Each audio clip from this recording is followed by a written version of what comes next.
عفى الله عنك لم أذنت لهم حتى يتبين لك الذين صدقوا وتعلم الكاذبين. لا يستأذنك الذين يؤمنون بالله واليوم الآخر أن يجاهدوا بأموالهم وأنفسهم، والله عليم بالمتقين. إنما يستأذنك الذين لا يؤمنون بالله واليوم الآخر وارتابت قلوبهم فهم في ريبهم يترددون. ولو أرادوا الخروج لأعدوا له عدة ولكن كره الله بعاثهم فثبطهم وقيل اقعدوا مع القاعدين. لو خرجوا فيكم ما زادوكم إلا خبالا ولأوضعوا خلالكم يبغونكم الفتنة وفيكم سماعون لهم، والله عليم بالظالمين. لقد ابتغوا الفتنة من قبل وقلبوا لك الأمور حتى جاء الحق وظهر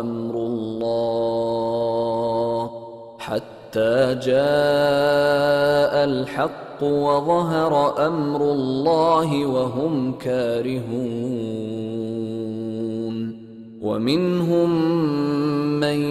يقول ائذن لي ولا تفتني، ألا في الفتنة سقطوا وإن جهنم لمحيطة بالكافرين. إن تصبك حسنة تسؤهم وإن تصبك مصيبة يقولوا قد أخذنا أمرنا من قبل ويتولوا وهم فرحون. قل لن يصيبنا إلا ما كتب الله لنا هو مولانا وعلى الله فليتوكل المؤمنون. قل هل تربصون بنا إلا إحدى الحسنيين ونحن نتربص بكم أن يصيبكم الله بعذاب من عنده أو بأيدينا فتربصوا إنا معكم متربصون. قل أنفقوا طوعا أو كرها لن يتقبل منكم إنكم كنتم قوما فاسقين. وما منعهم أن تقبل منهم نفقاتهم إلا أنهم كفروا بالله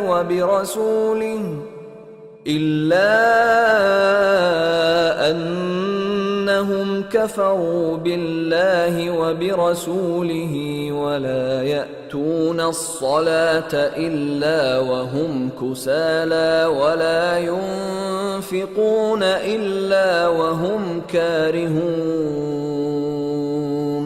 فلا تعجبك أموالهم ولا أولادهم إنما يريد الله ليعذبهم بها في الحياة الدنيا وتزهق أنفسهم وهم كافرون ويحلفون بالله إنهم لمنكم وما هم منكم ولكنهم قوم يفرقون لو يجدون ملجأ أو مغارات أو مدخلا لولوا إليه وهم يجمحون ومنهم من يلمزك في الصدقات فإن أعطوا منها رضوا وإن لم يعطوا منها إذا هم يسخطون ولو أنهم رضوا ما آتاهم الله ورسوله وقالوا حسبنا الله سيؤتينا الله من فضله ورسوله إنا إلى الله راغبون۔ اللہ تمہیں معاف کرے، تم نے پیشتر اس کے کہ تم پر وہ لوگ بھی ظاہر ہو جاتے جو سچے ہیں اور وہ بھی تمہیں معلوم ہو جاتے جو جھوٹے ہیں، ان کو اجازت کیوں دی؟ جو لوگ اللہ پر اور روز آخر پر ایمان رکھتے ہیں وہ تو تم سے اجازت نہیں مانگتے کہ پیچھے رہ جائیں، بلکہ چاہتے ہیں کہ اپنے مال اور جان سے جہاد کریں، اور اللہ پرہیزگاروں سے واقف ہے۔ اجازت وہی لوگ مانگتے ہیں جو اللہ پر اور روز آخر پر ایمان نہیں رکھتے اور ان کے دل شک میں پڑے ہوئے ہیں، سو وہ اپنے شک میں ڈاواں ڈول ہو رہی ہیں، اور اگر وہ نکلنے کا ارادہ کرتے تو اس کے لیے سامان تیار کرتے، لیکن اللہ نے ان کا اٹھنا اور نکلنا پسند ہی نہ کیا تو ان کو ہلنے جلنے ہی نہ دیا، اور ان سے کہہ دیا گیا کہ جہاں معذور بیٹھے ہیں تم بھی ان کے ساتھ بیٹھے رہو۔ اگر وہ تم میں شامل ہو کر نکل بھی کھڑے ہوتے تو تمہارے درمیان شرارت کرتے اور تم میں فساد ڈلوانے کی غرض سے دوڑے دوڑے پھرتے، اور تم میں ان کے جاسوس بھی ہیں، اور اللہ ظالموں کو خوب جانتا ہے۔ یہ پہلے بھی طالب فساد رہے ہیں اور بہت سی باتوں میں تمہارے لیے الٹ پھیر کرتے رہے ہیں، یہاں تک کہ حق آ پہنچا اور اللہ کا حکم غالب ہوا اور وہ برا مانتے ہی رہ گئے۔ اور ان میں کوئی ایسا بھی ہے جو کہتا ہے کہ مجھے تو اجازت ہی دیجئے اور آفت میں نہ ڈالیے، دیکھو یہ آفت میں پڑ گئے ہیں اور دوزخ سب کافروں کو گھیرے ہوئے ہے۔ اے پیغمبر، اگر تم کو آسائش حاصل ہوتی ہے تو ان کو بری لگتی ہے، اور اگر تم پر کوئی مشکل آ پڑتی ہے تو کہتے ہیں کہ ہم نے اپنا کام پہلے ہی درست کر لیا تھا، اور خوشیاں مناتے لوٹ جاتے ہیں۔ کہہ دو کہ ہم کو کوئی مصیبت نہیں پہنچ سکتی بجز اس کے جو اللہ نے ہمارے لیے لکھ دی ہو، وہی ہمارا کارساز ہے، اور مومنوں کو تو اللہ ہی پر بھروسہ رکھنا چاہیے۔ کہہ دو کہ تم ہمارے حق میں دو بھلائیوں میں سے ایک کے منتظر ہو، اور ہم تمہارے حق میں اس بات کے منتظر ہیں کہ اللہ یا تو اپنے پاس سے تم پر کوئی عذاب نازل کرے یا ہمارے ہاتھوں سے تمہیں عذاب دلوائے، سو تم بھی انتظار کرو، ہم بھی تمہارے ساتھ انتظار کرتے ہیں۔ کہہ دو کہ تم مال خوشی سے خرچ کرو یا ناخوشی سے، تم سے ہرگز قبول نہیں کیا جائے گا، تم نافرمان لوگ ہو، اور ان کے خرچ کیے ہوئے مالوں کے قبول ہونے سے کوئی چیز مانے نہیں ہوتی سوائے اس کے کہ انہوں نے اللہ سے اور اس کے رسول سے کفر کیا، اور نماز کو آتے ہیں تو سست و کاہل ہو کر، اور خرچ کرتے ہیں تو ناخوشی سے۔ بس تم ان کے مال اور اولاد سے تعجب نہ کرنا، اللہ چاہتا ہے کہ ان چیزوں سے دنیا کی زندگی میں ان کو عذاب دے، اور جب ان کی جان نکلے تو اس وقت بھی یہ کافر ہی ہوں، اور اللہ کی قسمیں کھاتے ہیں کہ وہ تمہیں میں سے ہیں، حالانکہ وہ تم میں سے نہیں ہیں۔ اصل یہ ہے کہ وہ ڈرپوک لوگ ہیں۔ اگر ان کو کوئی بچاؤ کی جگہ جیسے قلعہ یا غار یا زمین کے اندر گھسنے کی جگہ مل جائے